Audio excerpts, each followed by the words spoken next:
প্রথমে আমি এখানে কিছু কিশমিশ আর হচ্ছে খেজুর নিয়ে নিলাম, আর এই বাটিতে দেখছেন কিছু কাজু বাদাম এবং কিছু পেস্তা বাদাম নিয়েছি। এখন আমি এগুলোকে একটু ভিজিয়ে রাখবো।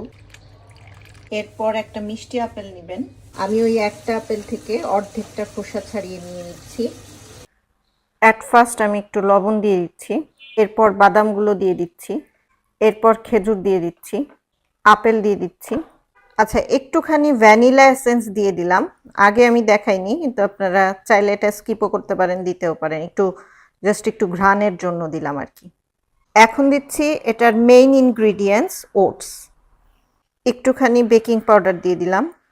এখন দিয়ে দিচ্ছি অলিভ অয়েল। আপনারা চাইলে বাটার বা হচ্ছে ঘি ব্যবহার করতে পারেন। আমি আরও একটু অলিভ অয়েল দিব। এগুলো সব কিছু দেওয়ার পর আমি ভালোভাবে এটিকে মিক্স করে নিলাম। মিক্স করার পরে এটি দেখতে এমন হয়েছে, দেখেন এর মধ্যে কোনো লিকুইড কোনো ভাব নেই। এখন আমি যেটা করব, এখন হচ্ছে আমি এর মধ্যে একটু দুধ দিয়ে দিব আর কি।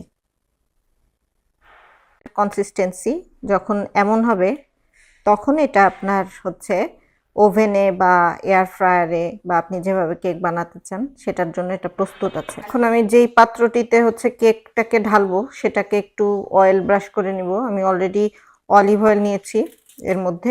এই পুরাটাকে আমি একটু অয়েল ব্রাশ করে নিব, যেন কেকটা যখন আমি উঠাবো ঠিকভাবে মানে উঠে যায় পাত্রটা থেকে।